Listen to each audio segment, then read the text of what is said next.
ছেলেরা জন্মানোর সাথে সাথেই তাদের মুখে মধু দেওয়া হয়, আর মধুর ফোঁটা ঠোঁটে পড়া মাত্রই সুন্দর করে একটি মুচকি হাসি মারে। আপনারা কি জানেন ছেলেদেরকে কেন মুখে মধু দেওয়া হয়? আচ্ছা, তারা হাজার হাজার কষ্ট মুচকি হাসিতে লুকিয়ে রাখতে পারে। হাজারো মানুষের ভিড়ে হাজারো কষ্ট এই মুচকি হাসির মধ্যে মেরে ফেলতে পারে। এটাই হচ্ছে ছেলেদের জন্মানোর সাথে সাথে মধু খাওয়ানোর মূল কারণ। ওরা শত কষ্টের মাঝেও পারে হাসতে। ভিতরে বুক ফাটা কষ্ট থাকলেও ছোট করে কথার মাধ্যমে যে কারো সামনে মুচকি হাসি দিতে পারে। একটা ছেলের হাজারো কষ্ট থাকলেও সে শত শত হাজার মানুষের ভিড়ে দেখে নিবেন ওর সাথে হাসি খুশিতে কথা বলতেছে। আমি জানি না মেয়েরা কোনো রকম জাদু করতে পারে কিনা, তবে ছেলেদেরকে আল্লাহ তাআলা এক অদ্ভুত শক্তি দিয়েছে, এবং জন্মানোর সাথে সাথেই ছেলেদেরকে কিছু অদ্ভুত খাওয়ানো হয়।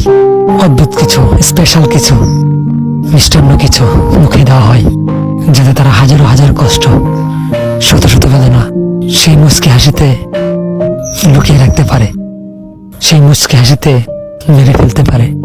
আমি জানি না ছেলেরা কোনো রকম জাদু করতে পারে কিনা, কিন্তু তারা তাদের হাজারো কষ্ট জাদু না জেনেও লুকিয়ে রাখতে পারে, এবং তাদের শত কষ্ট থাকা সত্ত্বেও অন্য কারো মন সহজে ভালো করে দিতে পারে।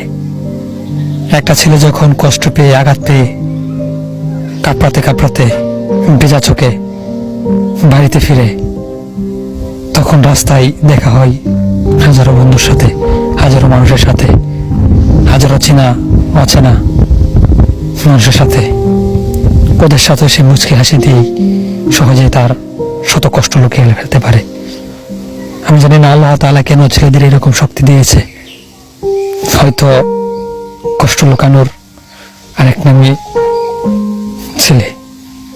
হাজারো কষ্ট তারা লুকিয়ে ফেলতে পারে এক নিমেষেই, হাজারো বেদনা সহ্য করতে পারে তারা এক নিমেষেই। ছোটবেলা থেকেই তাদেরকে ওই শক্তি দিয়ে দিয়েছে আল্লাহ তাআলা। আমার মনে হয় ছেলেদেরকে যখন আল্লাহ তাআলা তৈরি করেছিল, তখন স্পেশাল কিছু দিয়ে তৈরি করেছিল, যার কারণে তারা সহজেই হাজারো বীরের মাঝে নিজের কষ্টকে বুক ফাটা দিয়েও চাপিয়ে রাখতে পারে, হাজার কষ্টের মাঝেও অন্যকে হাসাতে পারে আর আনন্দ দিতে পারে।